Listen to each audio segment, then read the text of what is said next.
Well, thanks for having me. I am a yes on this bill. This is the president's agenda. This is tax cuts. It's border security. It's repealing the Green New Deal.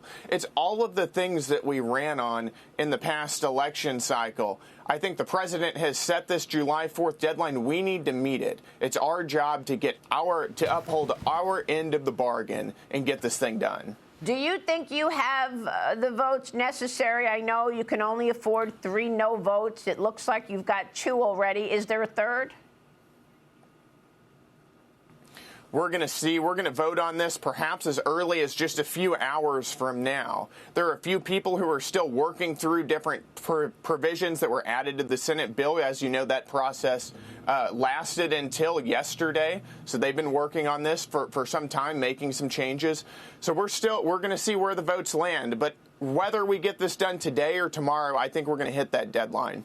All right. Well, then that means it will be a happy July 4th for the Republicans and President Trump. We just heard Newt Gingrich and how he's talking about the impact on the Democrats.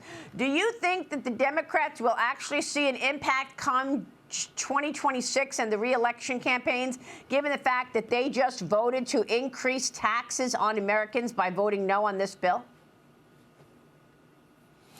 I think they will. And, you know, it's not just the taxes that they voted to increase, but we saw votes yesterday and the day before in the Senate where Democrats voted to allow illegal aliens to continue receiving Medicaid funds. That is wildly unpopular with the American people.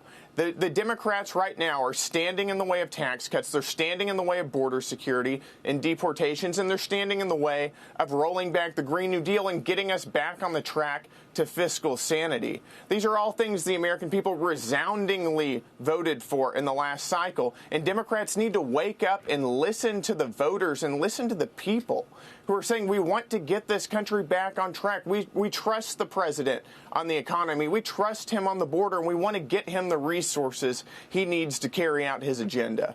I thought it was interesting this week that President Trump talked about New York City incumbent Mayor Eric Adams and his re-election bid. He talked about him yesterday. He noted also that mayoral candidate Zohran Mamdani interferes with ICE operations, and if he does, then he would be arrested. Here's what the president said about Mamdani to me this week. Watch. What did you make of the New York Democrat primary? Mamdani. I think it's very bad for New York. I don't know that he's going to get in. It's inconceivable that but he's a communist, and he's a pure communist. Let's say this. If he does get in, I'm going to be president, and he's going to have to do the right thing. He said he's going to fight ICE. He's not going to allow ICE to... He'll be very unsuccessful. And he said if Benjamin Netanyahu comes to New York, he's going to have him arrested. Whoever's mayor of New York is going to have to behave themselves, or the federal government is coming down very tough on them financially. Congressman, what do you make of this? The president just told you, and he told all of us on Sunday when he joined me in that exclusive interview, that he's going to hold back federal money. If, in fact, Mamdani interferes with ICE operations, we've got this resurfaced video showing Mamdani claims he grew up in a third world country while eating rice with his hands. His mother is a famous Indian filmmaker. His father teaches at Columbia University. So I'm not sure what he's talking about here with the third world, but your reaction to Mamdani and what happens if, in fact, he resists ICE, if he does get in as mayor?